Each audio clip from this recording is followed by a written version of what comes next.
नमस्कार साथियों, मैं डॉक्टर मोहित मलिक आप लोगों का हार्दिक स्वागत करता हूं पॉलिटिकल साइंस के यूट्यूब चैनल पॉलिटिकल पार्लियामेंट में। जैसा कि वीडियो के टाइटल में आपने देख लिया होगा, आज हम बात कर रहे हैं बीए फाइनल राजनीति विज्ञान के एक महत्वपूर्ण प्रश्न पत्र लोक प्रशासन के बारे में। विश्वविद्यालय की मुख्य परीक्षा 2022 का दौर शुरू हो चुका है और आने वाले दिनों में आपको कड़ी लगन और कड़ी मेहनत के साथ परीक्षाओं की तैयारी करनी है। आपकी इस लगन और इस मेहनत में मैं आपके साथ रोज या आने वाले कुछ दिनों के अंतराल पर 25 से 50 प्रश्नों का संग्रह YouTube के माध्यम से आपके सामने लेकर आता रहूंगा, ताकि आप आने वाले दिनों में अपनी परीक्षाओं की बेहतर तैयारी कर सकें। इसी क्रम में आज मैं आपके सामने लोक प्रशासन के कुछ महत्वपूर्ण 25 वस्तुनिष्ठ MCQ प्रश्नों को लेकर हाजिर हुआ हूं। चलो देर न करते हुए शुरू करते हैं आज के अपने 25 प्रश्न। तो देखिए, आज का पहला प्रश्न है। पहला प्रश्न देखते हैं। लोकतंत्र में लोक प्रशासन का सर्वाधिक निर्णायक पहलू है? ए सरकार का स्वामित्व, बी लोक प्रशासन का लोकत्व, सी सत्तारूढ़ राजनीतिक दल का लाभ, डी सरकार द्वारा प्रदत्त सेवाओं के बारे में लोकमत। इसका सही उत्तर है बी लोक प्रशासन का लोकत्व। इसकी व्याख्या देखते हैं। लोकतंत्र में लोक प्रशासन का सर्वाधिक निर्णायक पहलू लोक प्रशासन का लोकत्व है, अर्थात लोक प्रशासन आम जनता के बीच कितना लोकप्रिय है और जनता को उससे कितनी संतुष्टि प्राप्त होती है। चलिए अगला प्रश्न देखते हैं। लोक प्रशासन जनावरण में एक सहकारी समूह प्रयास है, यह उक्ति है ए डिमाक की, बी साइमन की, सी नीग्रो की और डी वाइट की। इसका सही उत्तर है सी नीग्रो की। नीग्रो ने लोक प्रशासन को लोक समाज में सामूहिक प्रयास माना है। नीग्रो के अनुसार लोक समाज में सामूहिक प्रयास ही लोक प्रशासन है। चलिए अगला प्रश्न देखते हैं। निम्न में से किसने कहा प्रशासन सरकार के क्या तथा कैसे से संबंधित है? A Marshall E Dimock, B Harvey Walker, C Luther Gulick और डी विलोबी। इसका सही उत्तर है ए मार्शल ए डिमॉक। चलिए अगला प्रश्न देखते हैं। निम्न में से किसने लोक प्रशासन तथा निजी प्रशासन में समानता के पक्ष में तर्क दिया है? A Simon, B Fayol, C Dimock और डी रिग्स। इसका सही उत्तर है बी फेयोल। इसकी व्याख्या देखते हैं। कुछ विद्वान जैसे Henri Fayol, Mary Parker Follett, Gulick, Urwick, Wilson आदि का मानना है कि लोक प्रशासन और निजी प्रशासन में अंतर करना अव्यवहारिक और अवांछनीय है। चलिए अगला प्रश्न देखते हैं। सामाजिक विज्ञानों के विषय के रूप में लोक प्रशासन अपने ज्ञान के स्वरूप को निम्नलिखित में से प्राप्त करता है? ए राजनीतिक विज्ञान से, बी अर्थशास्त्र से, सी समाजशास्त्र से, डी सांस्कृतिक मानव विज्ञान से। अधोलिखित कूट का प्रयोग करते हुए सही उत्तर का चयन कीजिए। ए 1 तथा 2, बी 1 तथा 3, सी 1 2 3 और डी 1 2 3 4। इसका सही उत्तर है डी 1 2 3 4। इसकी व्याख्या देखते हैं। लोक प्रशासन लोक विज्ञान हेतु एक बहुविषयक अध्ययन है और पूर्व काल में लोक प्रशासन को राजनीति विज्ञान से उद्यत माना जाता था, लेकिन आधुनिक लोक प्रशासन राजनीति विज्ञान के साथ साथ समाजशास्त्र, अर्थशास्त्र, सांस्कृतिक मानव विज्ञान से अपने ज्ञान का स्वरूप प्राप्त करता है। चलिए अगला प्रश्न देखते हैं। वैज्ञानिक प्रबंध का समग्र लक्ष्य है? ए सामाजिक कल्याण का अधिकतमीकरण, बी रोजगार का अधिकतमीकरण, सी उच्चतम औद्योगिक कार्यकुशलता और डी विकेंद्रीकरण। इसका सही उत्तर है सी उच्चतम औद्योगिक कार्यकुशलता। इसकी व्याख्या देखते हैं। वैज्ञानिक प्रबंधन जो कि FW टेलर द्वारा प्रतिपादित है, जिसे टेलरवाद तथा और टेलर पद्धति भी कहते हैं, प्रशासन का एक सिद्धांत है जो उच्चतम औद्योगिक कार्यकुशलता पर आधारित है। यह बहुत ही महत्वपूर्ण प्रश्न है। अगला प्रश्न देखते हैं। निम्नलिखित विचारकों में किस एक ने यह घोषित किया कि राजनीति तथा प्रशासन में अलगाव एक जीर्ण मत हो गया है? A M.E. Dimock, B D Waldo, C Appleby और डी गुडनाउ। इसका सही उत्तर है बी डी वाल्डो। इसकी व्याख्या देखते हैं। यह मत ड्वाइट वाल्डो का है। वाल्डो राजनीति और प्रशासन के बीच विभाजन का समर्थन नहीं करता है, इसलिए उन्होंने कहा था कि राजनीति और प्रशासन में एक अलगाव जो है वह जीर्ण मत हो गया है। चलिए अगला प्रश्न देखते हैं। वैज्ञानिक प्रबंध की मुख्य निर्बलता थी? ए यह मशीनी था, बी इसमें सार्वभौमिकता का अभाव था, सी इसमें मानवीय पक्षों की उपेक्षा थी, डी यह कठोर था। इसका सही उत्तर है इसमें मानवीय पक्षों की उपेक्षा थी।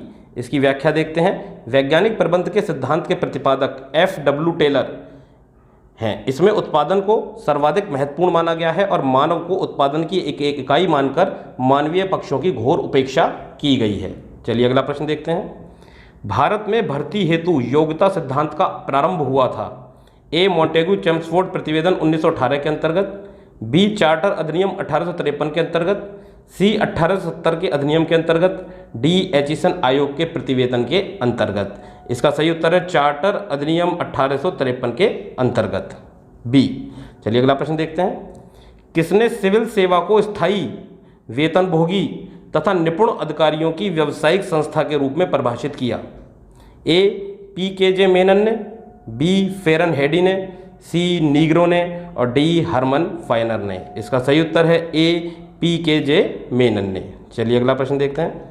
यह वक्तव्य कि सही समय पर सही प्रोन्नति सेवारत पुरुष तथा महिलाओं की प्रतिभाओं को पूर्ण रूप से व्यक्त करने की प्रक्रिया का एक आवश्यक भाग है, देने वाले थे WF विलोबी, फुल्टन समिति, LD व्हाइट और डी फाइनर। इसका सही उत्तर है बी फुल्टन समिति। यह परिभाषा फुल्टन कमेटी द्वारा दी गई क्योंकि प्रोन्नति के अभाव में व्यक्ति की सेवा के प्रति प्रतिबद्धता नहीं रह जाती। चलिए अगला प्रश्न देखते हैं। इन्हें युवा पकड़ो, यह वाक्यांश कार्मिक प्रशासन में प्रयुक्त किया जाता है तथा यह किससे संबद्ध है? ए भर्ती से, बी प्रशिक्षण से, सी शिक्षा से और डी नियुक्ति से। इसका सही उत्तर है ए भर्ती से। व्याख्या देखते हैं। इन्हें युवा पकड़ो का अर्थ भर्ती प्रणाली द्वारा युवा योग्य व्यक्तियों का प्रशासनिक कार्य हेतु चयन है। चलिए अगला प्रश्न देखते हैं। शून्य आधारित बजट विकसित किया गया? ए आरोन विल्डवस्की, बी पीटर ए फिर, सी दांतावाला और डी कार्ल पॉपर। इसका सही उत्तर है बी पीटर ए फिर। इसकी व्याख्या देखते हैं और यहाँ ये व्याख्या समझनी बहुत ही आवश्यक है। सबसे पहले ये देखते हैं कि शून्य आधारित बजट आखिर है क्या। शून्य आधारित बजट में गत वर्षों के व्यय, जो हम व्यय करते हैं, संबंधी आंकड़ों को कोई महत्व नहीं दिया जाता, यानी जो पिछले वर्ष व्यय किया गया था उससे संबंधित आंकड़ों को कोई महत्व नहीं दिया जाता। इस प्रणाली में कार्य इस आधार पर शुरू किया जाता है कि अगली अवधि के लिए बजट बिल्कुल शून्य है। पहले क्या खर्च किया गया है और कितना खर्च किया गया है, इस बात को कतई महत्व ना देते हुए बिल्कुल शून्य मान लिया जाता है, जब तक कि प्रत्येक रुपये की मांग का किसी भी कार्य अथवा परियोजना पर क्रिया का औचित्य नहीं दिया जाता, जब तक ये नहीं बताया जाता कि इसका औचित्य क्या है। शून्य आधारित का विचार सबसे पहले अमेरिका में 1970 के दशक में जिमी कार्टर के राष्ट्रपति रहते हुए शुरू किया गया था। शून्य आधारित बजट शब्द को पीटर पायर, अब हमारे ऑप्शन में पीटर ए फिर, लेकिन कई बार परीक्षाओं में अंग्रेजी नाम का जो रूपांतरण हिंदी में किया जाता है वह अलग अलग तरीके से किया जाता है, इसलिए हमें इस बात का ध्यान रखना है कि हमें अंग्रेजी जो अनुवाद है उसको भी देख लेना चाहिए। इसलिए इसका जो सही नाम है वह पीटर पायर, इसे पीटर ए फिर के रूप में भी लिख दिया जाता है, ने दिया था।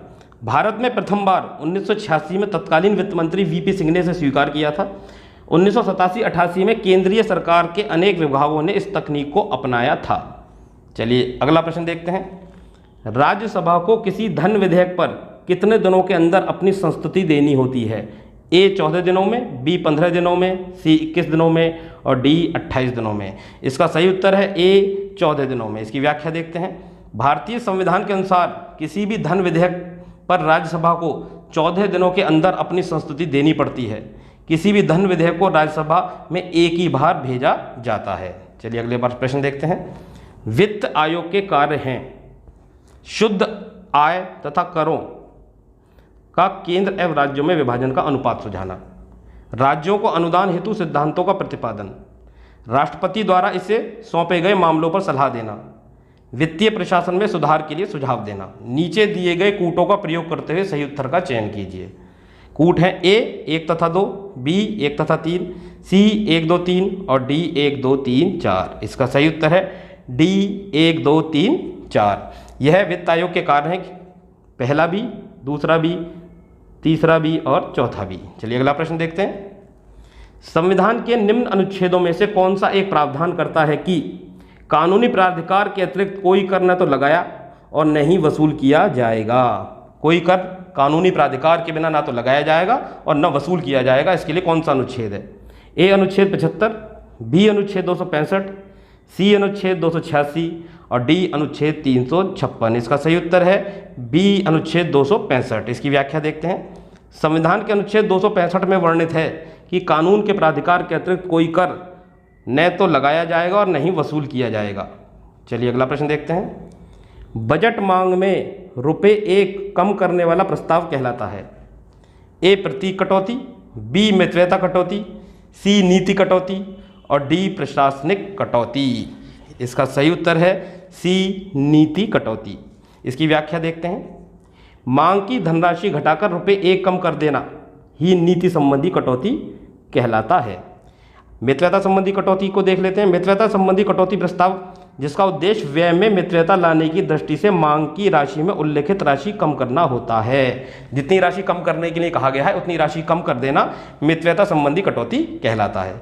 सांकेतिक कटौती प्रस्ताव वह होता है जिसमें कहा जाता है कि मांग की राशि में ₹100 की कमी की जाए।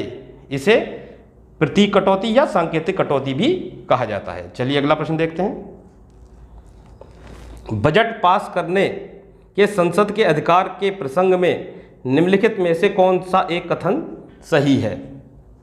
यह किसी कर को बढ़ा सकती है पर उसे घटा नहीं सकती। यह कर बढ़ा नहीं सकती किंतु उसे कम या समाप्त कर सकती है। यह कर बढ़ा सकती है तथा उसे कम या समाप्त कर सकती है। यह कर को न तो बढ़ा सकती है और न घटा सकती है। इसका सही उत्तर है बी, यह कर को बढ़ा नहीं सकती किंतु उसे कम या समाप्त कर सकती है। इसकी व्याख्या देखते हैं। बजट पास करने के समय संसद को किसी कार्य में कमी करने या समाप्त करने का अधिकार तो है, लेकिन कर की दर में वृद्धि या नया कर लगाने का अधिकार नहीं है। चलिए अगला प्रश्न देखते हैं। संसद में बजट पर बहस के दौरान गिलोटिन उन मांगों पर लागू की जाती है जिन, बहुत इंपॉर्टेंट क्वेश्चन है बेटा ये, ए चर्चा होती है पर इसे नामंजूर कर दिया जाता है, बी चर्चा होती है और उन्हें मंजूर कर लिया जाता है, चर्चा होती है और उनमें कटौती कर दी जाती है, समय के अभाव में चर्चा नहीं हो पाती है। इसका सही उत्तर है डी, समय के अभाव में चर्चा नहीं हो पाती है। इसकी व्याख्या देखते हैं। हमारे यहाँ 50 से अधिक मंत्रालय हैं। बजट में सभी के लिए अनुदान होता है, लेकिन सत्र की सीमित अवधि में सभी पर चर्चा कर पाना संभव नहीं हो पाता। ऐसे में जिन मांगों पर चर्चा नहीं हो पाती है उसे बिना चर्चा के ही मतदान कराकर पास कर दिया जाता है। इसी प्रक्रिया को गिलोटिन कहते हैं। एक लाइन में यदि बात करें तो बजट सत्र में मंत्रालयों की अनुदान मांगों को बिना चर्चा पारित करने की प्रक्रिया को गिलोटिन कहा जाता है, जो समय अभाव के कारण पारित कर दी जाती हैं। चलिए अगला प्रश्न देखते हैं। भारत के संविधान का निम्न में से कौन सा अनुच्छेद राष्ट्रपति को नियंत्रक तथा महालेखा परीक्षक नियुक्त करने की शक्ति प्रदान करता है? ए अनुच्छेद 149, बी अनुच्छेद 151, सी अनुच्छेद 147 और डी अनुच्छेद 148। इसका सही उत्तर है डी अनुच्छेद 148। भारत का राष्ट्रपति भारतीय संविधान के अनुच्छेद 148 के तहत भारत के नियंत्रक महालेखा परीक्षक की नियुक्ति करता है। चलिए अगला प्रश्न देखते हैं। निम्न में से कौन सा एक प्रशिक्षण का कार्य नहीं कहा जा सकता? यहाँ पर नहीं पर आपको विशेष ध्यान देना है। ए ज्ञान प्रदान करना, बी पदोन्नति आश्वस्त करना, सी हुनर सुधारना और डी अनुभवों का आदान प्रदान करना। इसका सही उत्तर है बी पदोन्नति आश्वस्त करना। चलिए अगला प्रश्न देखते हैं। भारतीय संसद में बजट पास होने की प्रक्रिया में कितने चरणों से गुजरता है? ए 2 चरणों में, बी 4 चरणों में, सी 5 चरणों में और डी 6 चरणों में। बहुत इंपॉर्टेंट क्वेश्चन है। इसका सही उत्तर है सी 5 चरणों में। भारतीय संसद में बजट की 5 अवस्थाओं से गुजरना पड़ता है। पहला प्रस्तुतिकरण, दूसरा सामान्य चर्चा, तीसरा मांगों पर मतदान, चौथा विनियोग विधेयक पारित करना और 5वां करों से संबंधित वित्त विधेयक पारित करना। चलिए अगला प्रश्न देखते हैं। सरकार के मुख्यतः 3 अंग कार्यपालिका, विधायिका और न्यायपालिका के रूप में जाने जाते हैं। किसने प्रशासन को सरकार के चौथे अंग के रूप में प्रतिपादित किया? A Woodrow Wilson, B F M Marx, C W F Willoughby, D W A Robson. इसका सही उत्तर है सी डब्ल्यू एफ विलोबी। चलिए अगला प्रश्न देखते हैं। Introduction to the study of public administration का लेखक कौन है? मोस्ट इंपॉर्टेंट प्रश्न है ये। A Willoughby, B White, C Pfiffner और डी ग्लैंडन। इसका सही उत्तर है बी व्हाइट। सन 1926 में एल.डी. भाई की पुस्तक introduction to the study of public administration प्रकाशित हुई। वह लोक प्रशासन की पहली पाठ्य पुस्तक थी जिसने राजनीतिक प्रशासन में अलगाव में विश्वास व्यक्त किया अर्थात राजनीति व प्रशासन का अलग अलग अध्ययन किया। यह पहली पाठ्य पुस्तक थी। यह बहुत इंपॉर्टेंट बात है। आप लोग कमेंट बॉक्स में मुझे ये जरूर बताएं कि लोक प्रशासन की पाठ्य पुस्तक तो मैंने आपको पहली बता दी है, लेकिन लोक प्रशासन की पहली पुस्तक किसे माना जाता है ये आप लोग कमेंट बॉक्स में जाकर मुझे जरूर बताएं।